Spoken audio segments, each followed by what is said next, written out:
Hey everyone, RichardMetalFan here, bringing you guys another little video, and today I'm bringing you guys another new interview. And today's guest we have none other than Richard Sjunnesson from the Unguided. Today we're going to be talking about the whole scene in Sweden, his influences getting into metal, and talking about his history starting from Fallen Angels to Sonic Syndicate, his run with the band, and then starting up the Unguided to now. So yeah, hope you all enjoy this video, and let's go talk to Richard. Hey everyone, so I am here with a special guest. I'm talking to Richard Sjunnesson of the Unguided. Richard, how are you doing today? I'm good. I just came from the gym. Feels good. Gotta stay in the shape, man. Nice that we finally got to do this. We've been talking about it for some while. So yeah, so basically what we're talking about. It's cool too, but it's good. Yeah, so basically what we're talking about is your history, first thing I want to talk is what were the first bands that really got you into metal? I think my journey started with because I used to listen to a lot of back in the 90s. I used to listen to some Euro pop and stuff, and I had an uncle that was he was listening to lots of Iron Maiden and Halloween and stuff like that. He played the guitar as well. Awesome. So he was he put the Iron Maiden albums, Son of a Seventh Son, and so it was this is what you gotta listen to. So yeah, and I just put it on, and then I fell in love, and then I've been listening to metal ever since. Basically. Yeah, and that album is a classic. Europe and Halloween that started my metal journey, I guess. Right, was metal a part of the household? That's how it was. My dad got me into metal pretty much, and I pretty much the metal guy. No, I mean, my parents didn't really listen to any metal music, but I guess me and my brother got to listen to it at the same time. I found Iron Maiden, and he started listening to it as well, and we just kept discovering new bands and kept tossing them on each other and see what we liked and stuff.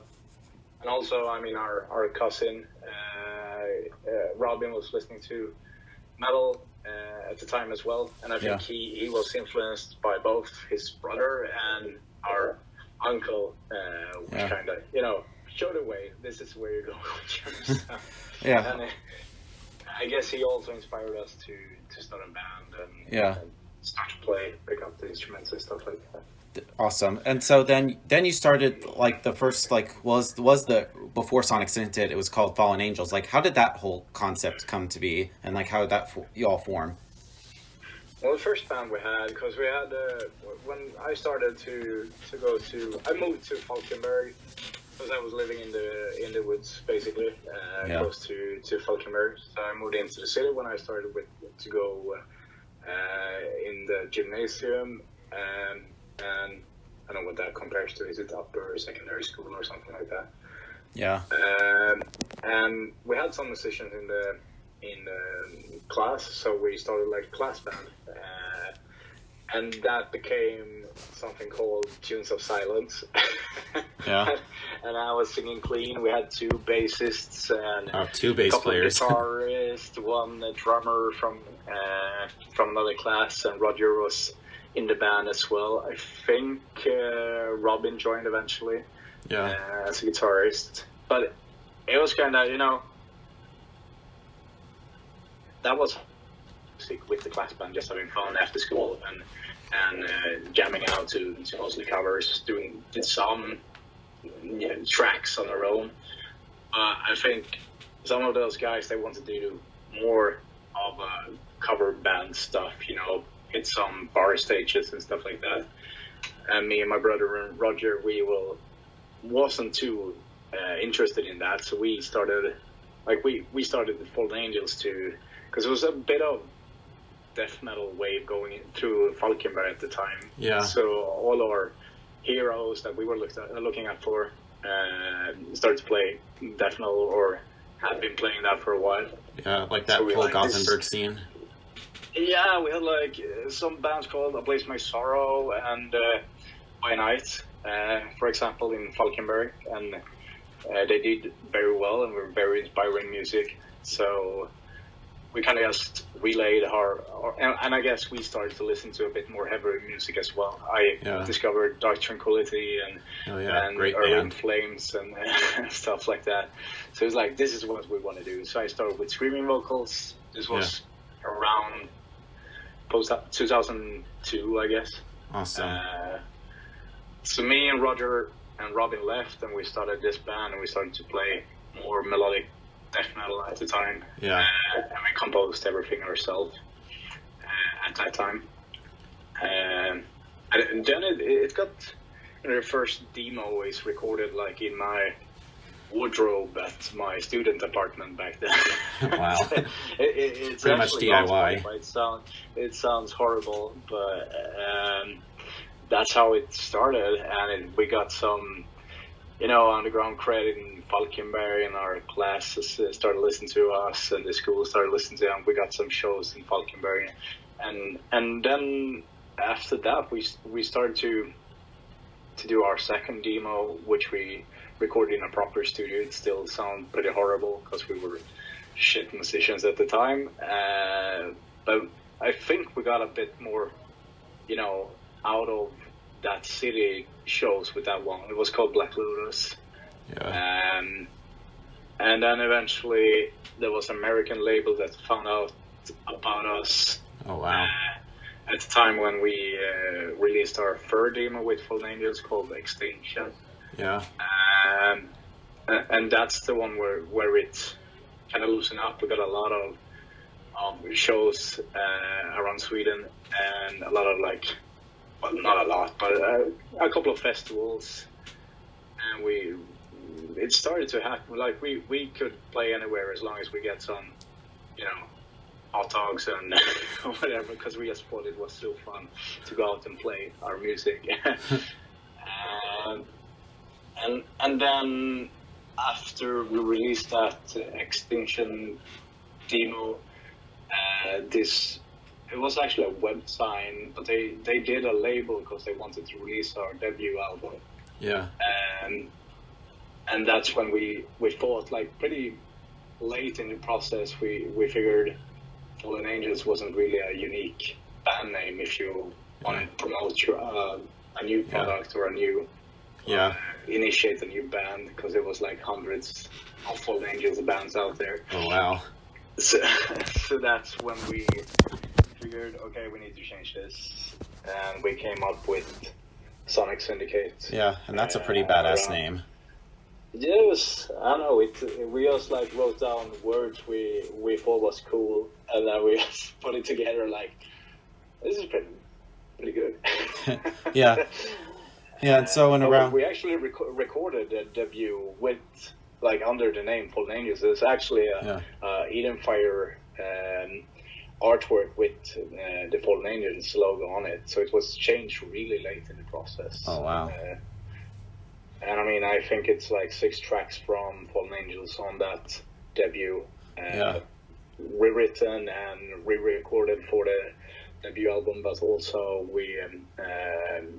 then we recorded 3 new ones. Yeah.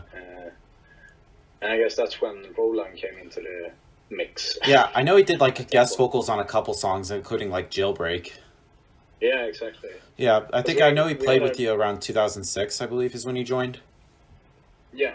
Yeah. He officially joined 2006, but he did guest vocals early 2005, I think, and that was because our drummer was doing the clean vocals earlier, but it didn't work out too well in the studio. So the studio said, like, and then they called Roland, and he just came in, he sang those stuff and left, and we thought, like, this turned out pretty fucking good. Like Jailbreak was, I guess, the start of a new era for us, sound-wise. Yeah, it's one of my favorite songs from Sonic Syndicate.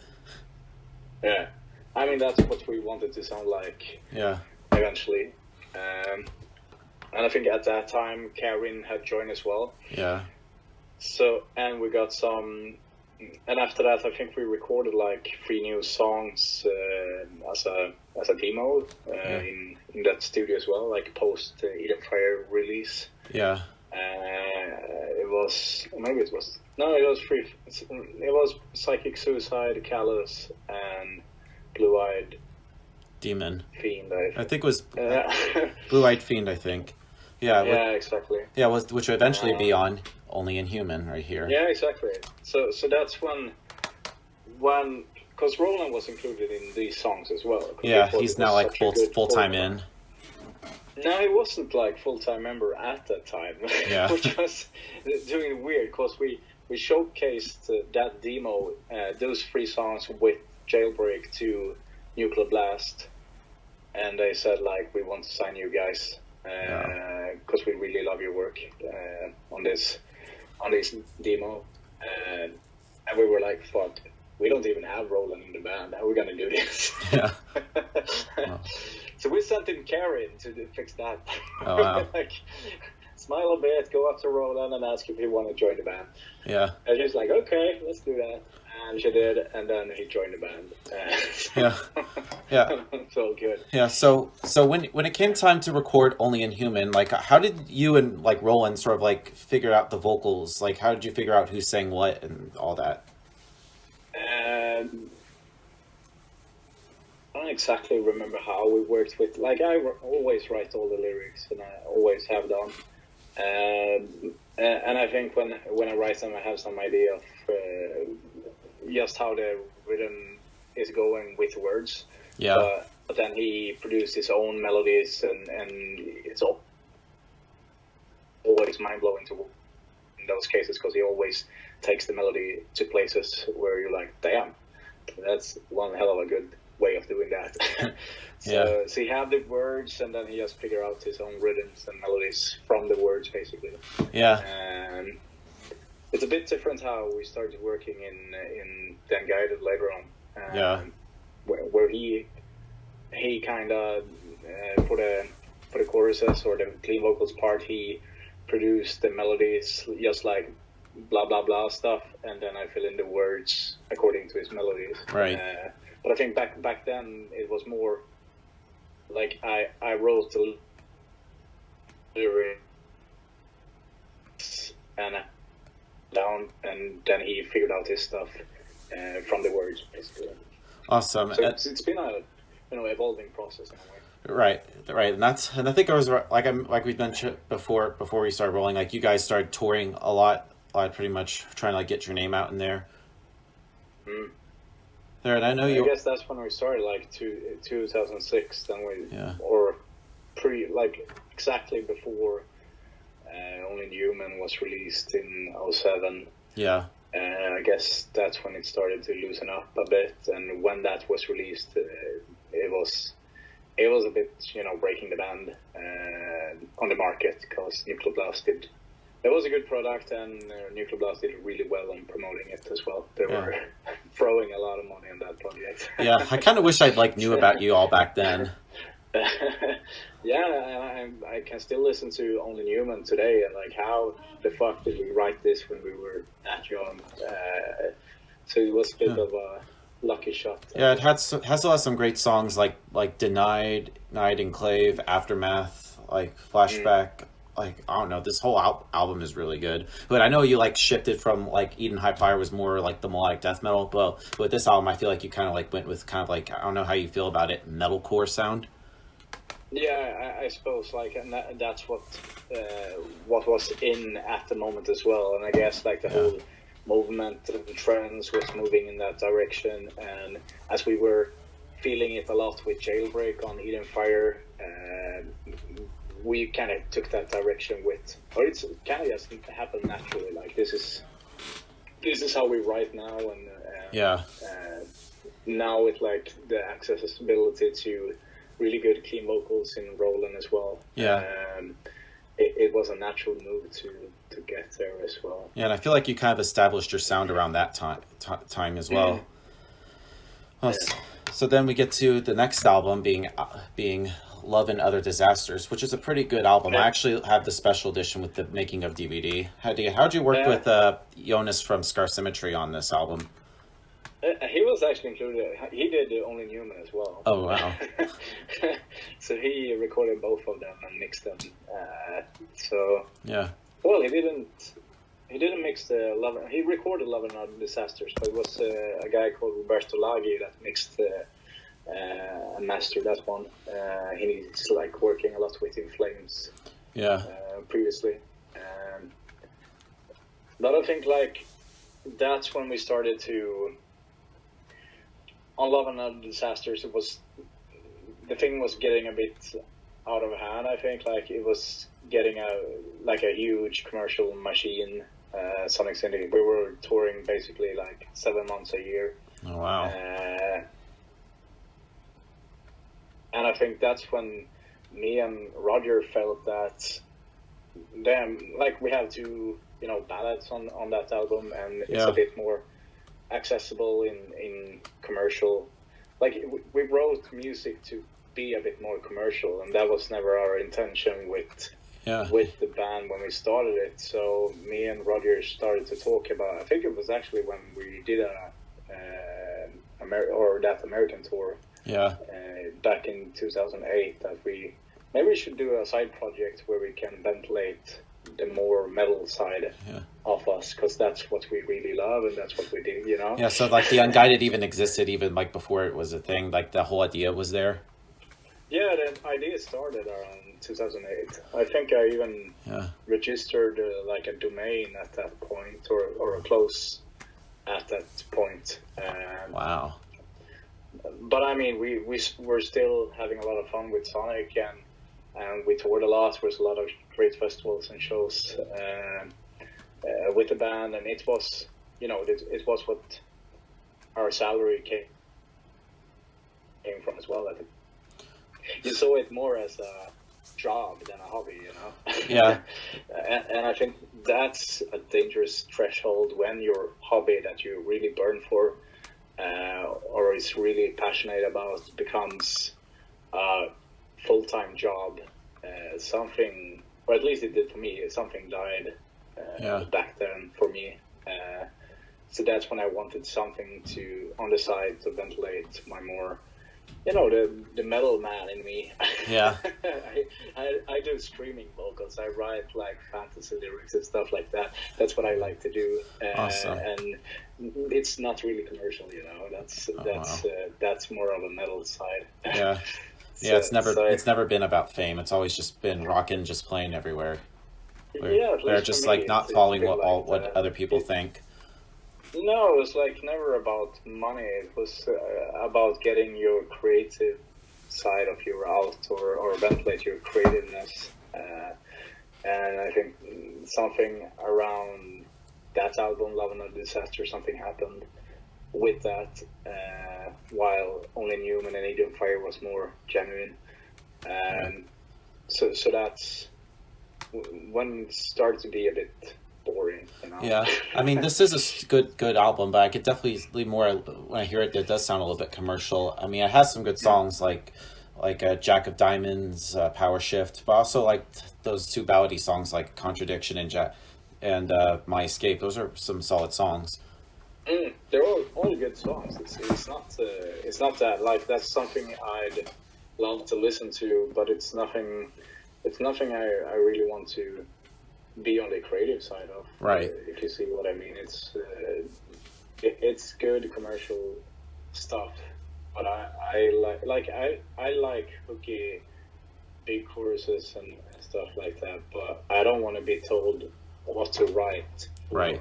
A commercial, money-making machine, and that's not how I see a band or hobbies. Like I more try to find a genuine side of it, or like the essence of it. Absolutely. Yeah, but I know at that point as well, when we were touring that much, Love and Other Disasters was kind of written on the run. Like, we need a new album, and I felt like we didn't have much to say at the point because we were out playing all the time. But like the new album had to be done at this point, so we had to do it a bit on the run, or in the tour buses and stuff like that. and I think albums should come out when the band have something to say, like creatively. Yeah. And not like forced out in a way. Right. So I think there's definitely some fillers on that one compared to Only Newman, which is more, genuine stuff. Yeah. But I know this was around the last album with Roland. Did you feel like while you were touring, you felt like he felt like he was gonna leave, or do you feel like something was coming? Well, yeah, I don't think he enjoyed touring too much. I don't think he ever did, actually. Like he loves like his family and his home and all the other hobbies and interests he has. So being out on the road, I think that was a bit tough for him. So you could like feel a bit of change in him during that period, I would say. And I think that was like leaving Sonic Syndicate. The reason for it was actually like the amount of touring we did, which was needed to cover the cost of having salaries for 6 persons and also management and all booking agencies and every third person that was involved in Sonic. So it was a bit of machinery that couldn't be stopped easily. A rat race. Like you had to do the grind to be able to support, I guess. And I think he thought that was hard. Yeah, and I know around That's just my impression of it. Yeah, and around that time you did We Rule the Night, which was, I remember that time you got Nathan Biggs. Like, how was it working with him compared to like working with Roland? I'd say it was a lot different. Like we had, Roland left, and we had these auditions with a lot of different singers from all over the world to fit in the band, and eventually we chose Nathan from England to fill it. Right. And I think we had a great time initially. He was more of a like lyricist and in that sense, like doing his own songs, while Roland was writing instrumentals, but he never cared much about lyrics and stuff like that. So we had our different responsibilities working on songs. While I felt when Nathan got in, we were grouped in 2 teams. It was me and Roger doing our metal stuff, and there was Robin and Nathan doing their more, commercial aligned stuff, in a way. Like the basics of them. Then I mean the entire band did their thing on the songs in the end. But I think got a bit grouped up at the time, while it felt like more of a team back with Roland, or at least I felt so. Yeah, and it was around that time. It was also the last album with you in the band. Like, did you ever felt like you wanted something new and you just when it was the moment where he's like, I need to get out of this band? Well, I think both me and Roger decided during the recording of We Rule the Night, like, this is nothing for us anymore. And I got an opportunity to get back at my work early on. So since I was dependent on the band money-wise, I needed to find a way out before I could just leave it. And I did. I think during the summer earlier, it was spring 2010, but I agreed to stay in the band to do the summer festivals and stuff like that. Yeah. Until the spring tour started with it. So I never did the We Rule the Night tour with that, or I had left the band before that. Right. I think the last thing I did was some Danish show in Copenhagen. Right. And there was some Sabaton support shows we did during that summer as well. Cool. Which was kind of the last thing I did with the band. But I never, because it was weird with We Rule the Night. I think there's some solid songs on that one. And it got remixed, I think, 2 times. Wow. And we were, the last time it got mixed, we were in tours, we couldn't really listen to it. And we got back from a tour in Russia, it was already sent in, like the master was sent in. And when I got to listen to it, like, I wasn't super happy about how it sounded. Yeah. So again, that was disappointing as well, of course. Like, you spend a lot of time with songs and you work on them, and then there's something in the mix that you absolutely don't agree to. Right. So, you know, that kind of ruins a lot for Right. you as an artist. And I mean, if Love and Other Disasters was a bit commercially aimed, this was even a bigger step towards that. Yeah. So I still think there's a couple of good songs on it. Yeah.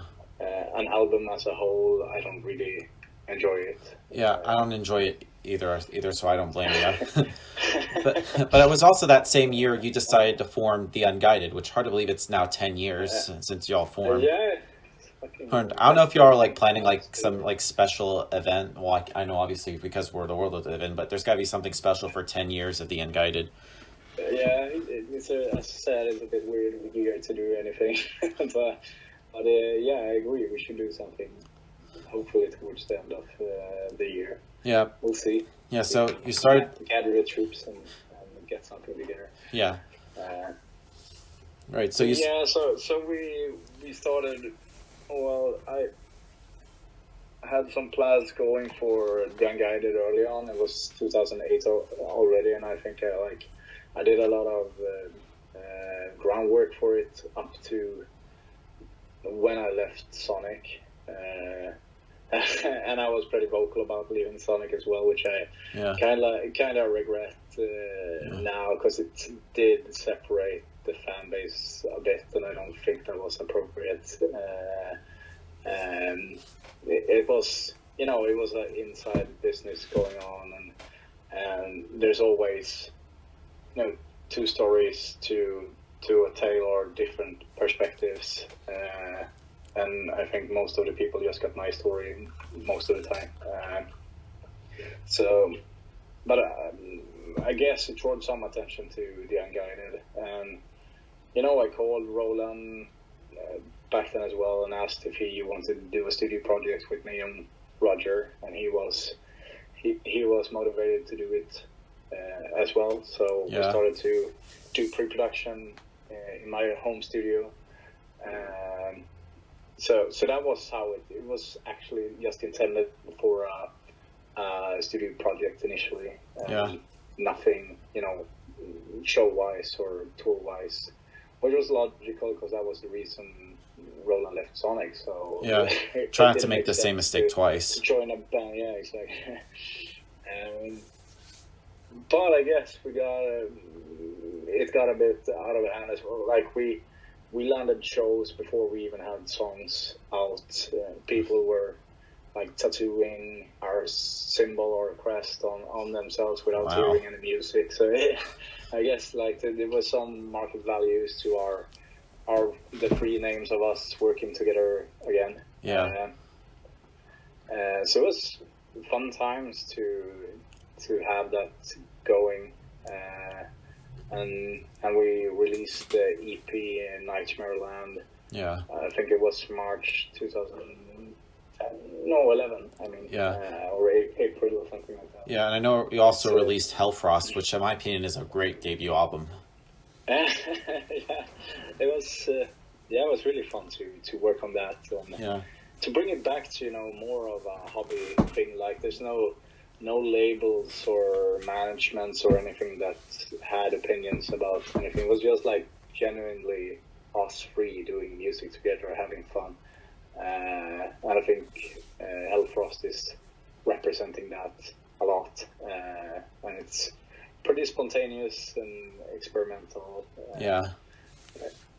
And some of these songs, I think at least Phoenix Down and Ice Heart Fragment and possibly one more was actually intended for Sonic Syndicate. Like we wrote them in pre-production. Oh wow. Me and Roger. So, but we never used them there, so we just like carried them over to the Unguided. Yeah, and they sound pretty awesome.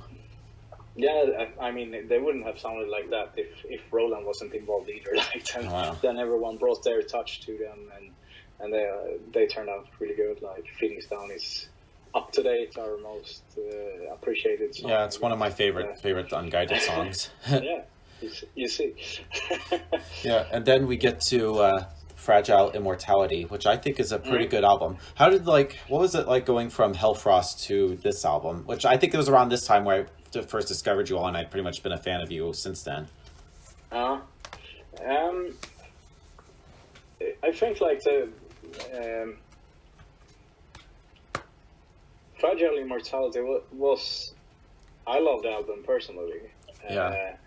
I think we did a lot of pre-production and recording for the album ourselves, and I think we could have done it a bit differently. It was our debut on Napalm Records. Yeah. And I see polls and stuff. Most of the time, Fragile Immortality comes last if you compare them to the other three Roland albums. Yeah. But it was, I think it was experimental in a lot of ways, but maybe a bit samey. It was sticking to a formula, and I'd hate to see Unguided, without songs like Eye of the Tile of Sin or Bloodbath or Inception and stuff like that. But yeah, I think we could have worked a bit more on that hookier choruses and stuff like things you see in the rear view mirror that you would kind of like to change. It's still, I think it's a cool album, and I like it in our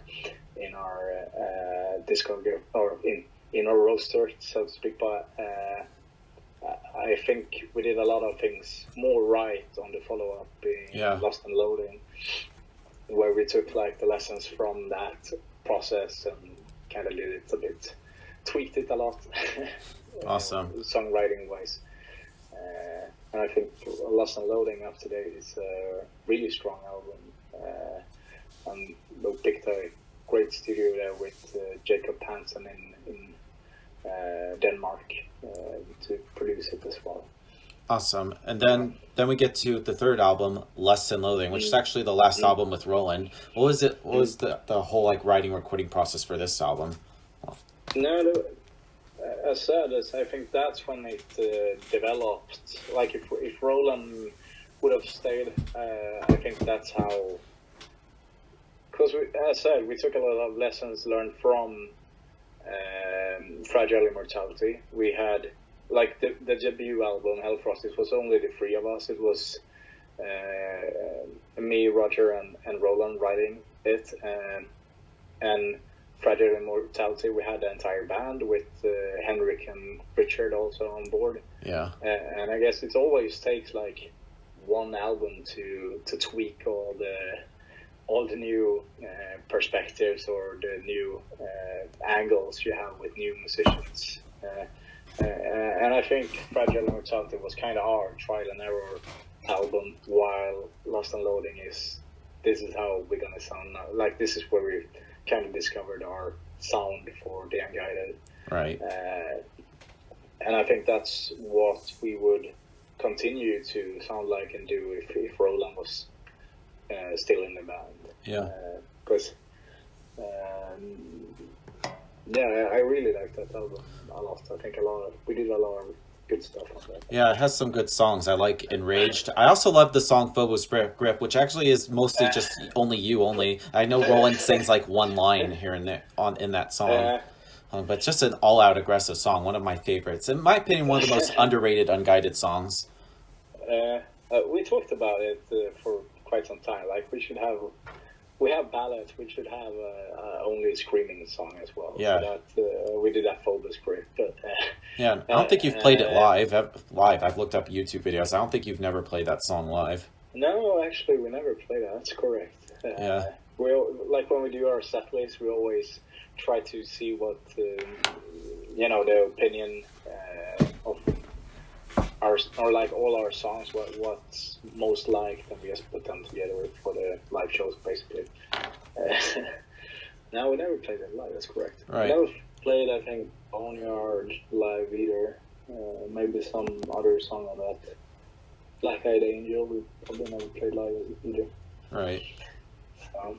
All right. And so it was around that time, 2016, where I guess Roland wasn't really playing with y'all, but instead you got Jonathan playing with y'all. How did you get in touch with him, and how did he sort of like playing? Because I know it was like before he officially joined, he was just playing live.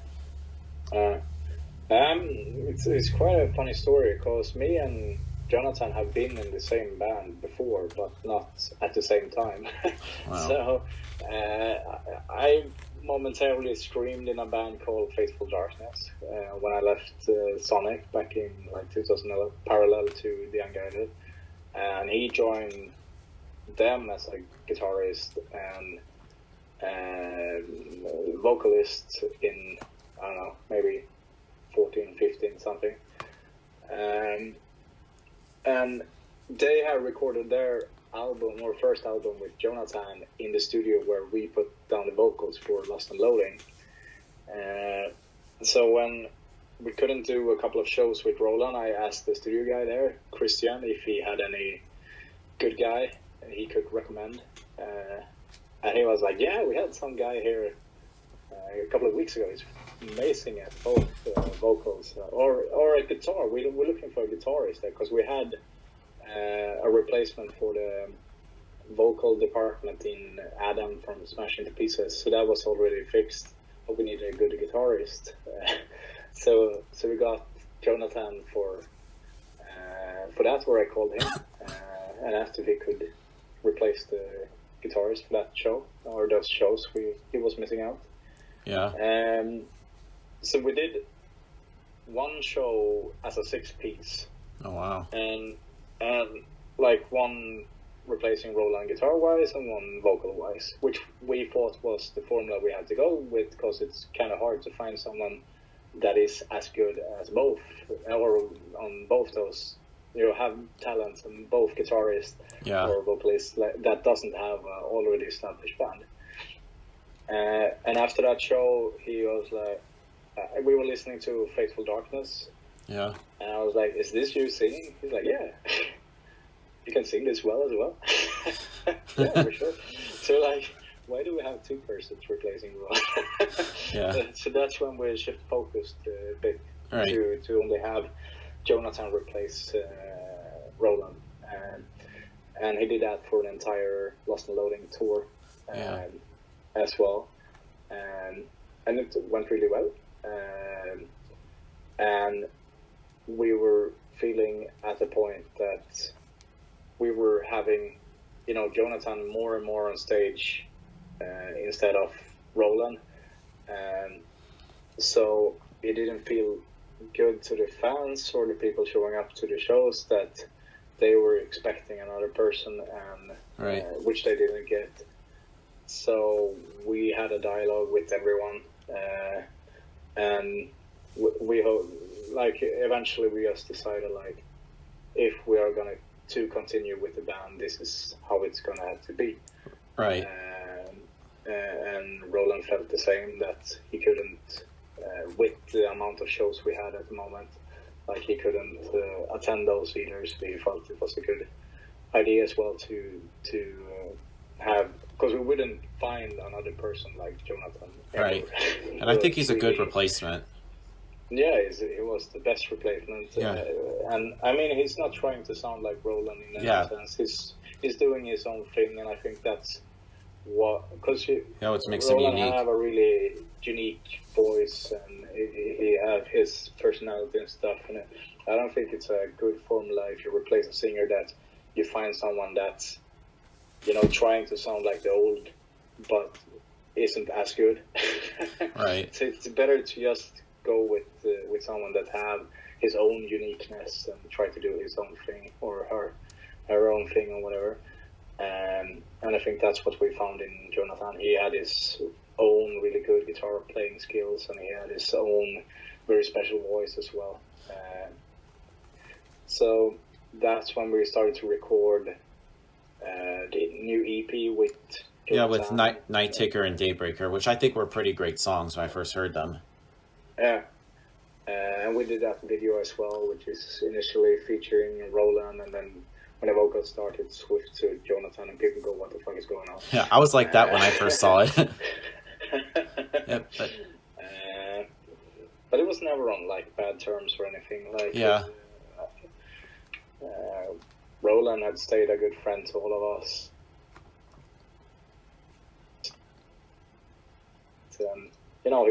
We did that scene in Crown Prince Syndrome where he shows up again.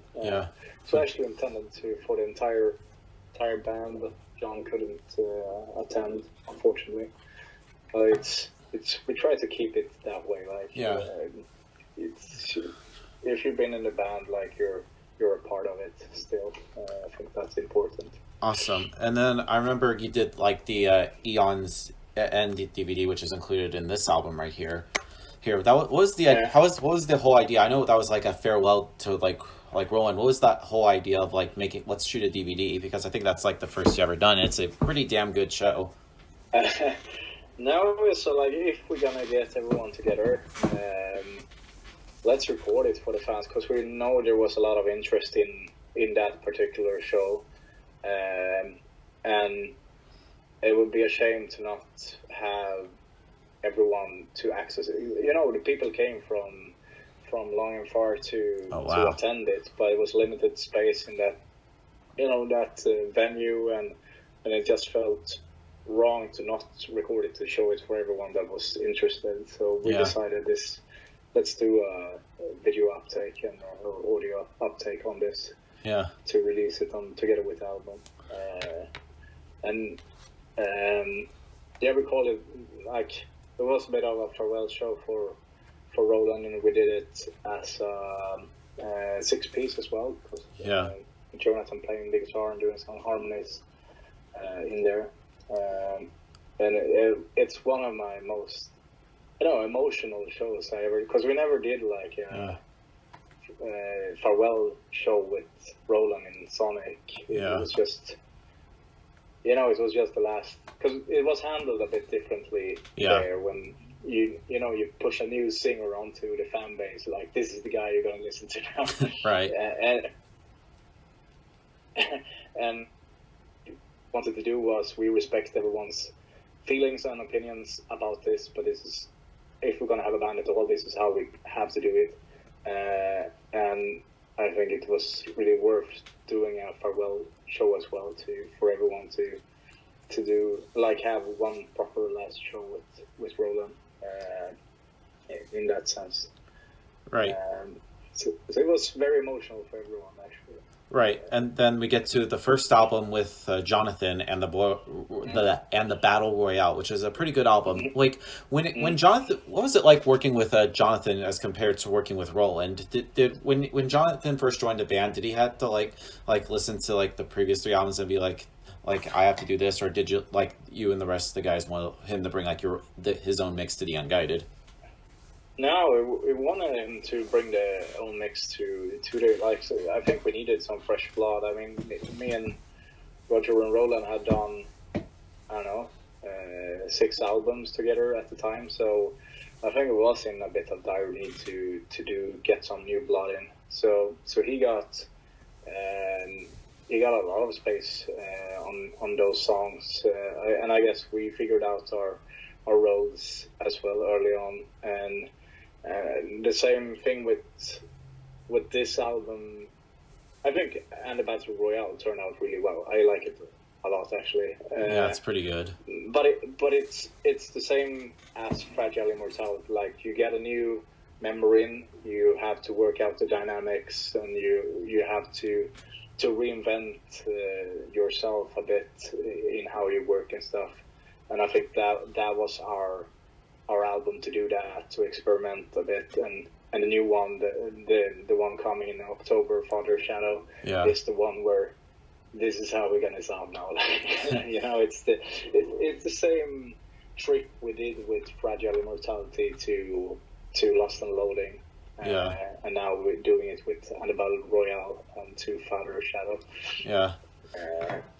But it was never any like Jonathan is probably the most humble guy I ever met on the planet. So Yeah. And he there's no prestige or stuff going on, and we always like I think we work more closely together now as a entire band than we ever did before, because then everyone have their distinct responsibilities, while this coming album it's basically 3 songs, or the basics of 3 songs is written by Rille, the drummer, and 3 songs is written by Roger, and 3 songs is written by Jonathan. Like the basics of them. Then everyone chip in their stuff, and I write the lyrics and stuff like that.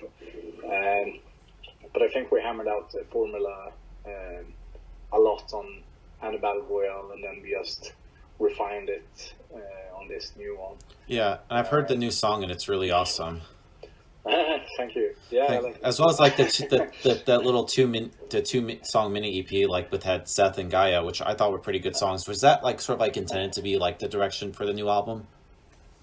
Yeah, we said like we listened to, because we at the time we had that was back in 2019. We had a couple of songs written already for Father Shadow, and we figured like we wanted to get out the 2 songs that would represent the range of the album best, and I think Seth and Gaia was the ones, so we just went with them, and I think both are really strong songs, especially Seth it has really stuck on the fan base as well. That's probably like a really great song, and I seen like the music video for it where it had you with you guys' girlfriends playing it, and there like a lot of people would compare that video to the music video for Nightwish's Bye Bye Beautiful a little bit, but I don't know if you've seen that. Yeah, let's see. Like I understand where they're coming from with that, but I mean the Nightwish music video, it wasn't the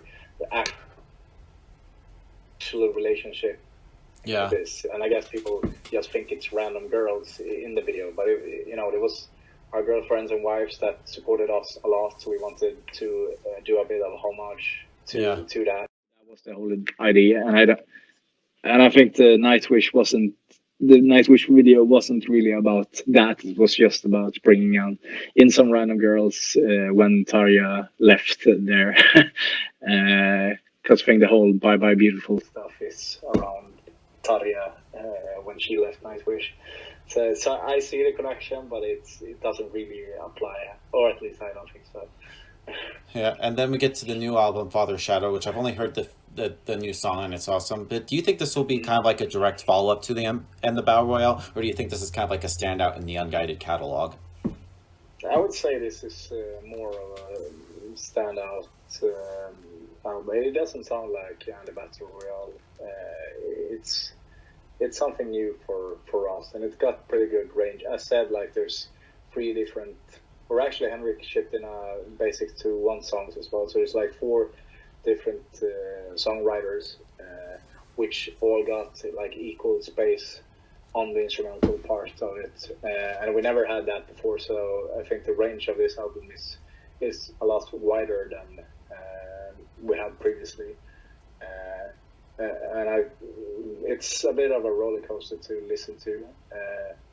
And we recorded it in Obsidian Recordings with a Canadian guy called Robert Kukla, and cool. He really whipped us into shape, doing everything as good as we could. Having Jonathan in the band as well is like having cheat codes in a game. It's the most talented guitarist I ever met in my career, so it's great to work with him. He just nails everything perfectly, so it's a smooth walk with him. And then Buster Odeholm in Impact Studio did a really brutal mix on the entire thing, and he did a mix for Seth and Guy as well, and we just fell instantly in love with his. It's a more gritty and in your face than our previous work, I think. Awesome. So yeah, so before we go, I wanted to just thank you for taking the time to do this interview. Is there just anything else you'd just like to promote in terms of like, obviously, well, we have the new album, but of course, no, obviously, thanks to a certain virus that shall not be named, like touring is pretty much out of the question. But I guess once this is all said and done, we could see you out on the road, and I really hope you all finally come and tour in the U.S. I've been dying to see you all live for the last 6 years. Yeah, I would love to come over to the States to rock some with a new album. We hope we can do it. And I hope everyone check out the new music video. It hit last Wednesday. It's pretty fresh, and check out the album when it comes in October. It's called Father Shadow, and it's 14 tracks complete on that one. And I think it's our best work to date, so you should too. Awesome. So here we are with Richard from the Unguided. Thank you guys for watching.